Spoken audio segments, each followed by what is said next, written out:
During this season, my wife and I have had a lot more time to sit down and talk and have conversations. And we've been married for 17 years. We started dating almost 20 years ago now.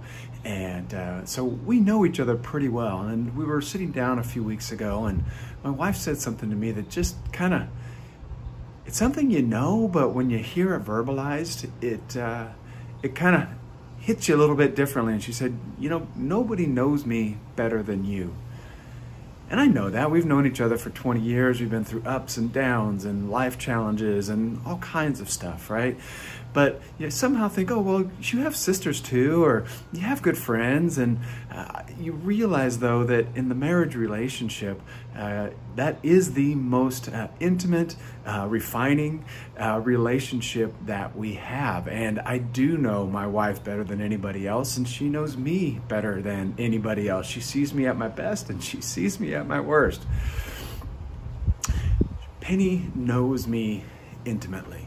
Penny knows me deeply. And she may not understand me all the time, but she knows who I am.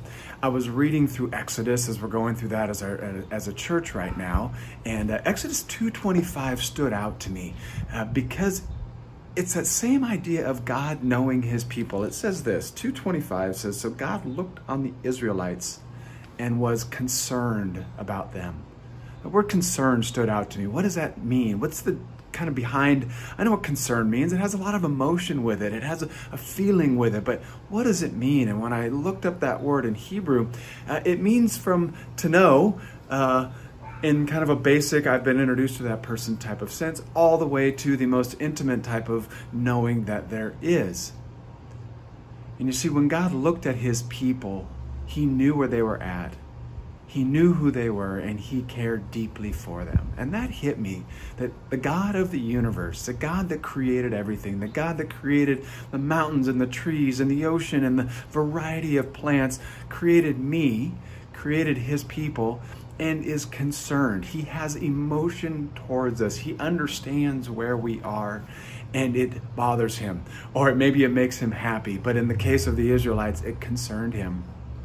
So today, I want you to know that the God of the universe is concerned about you. And he knows you deeply, way more deeply than I will ever know Penny, and more deeply than Penny will ever know me. Because the God of the universe actually knows what's going on behind all of the thoughts and the actions. He knows me intimately and is concerned about me. He knows you intimately and is concerned about you. So today, walk with a God that loves you, that cares for you, that understands exactly where you're at, and is on your side.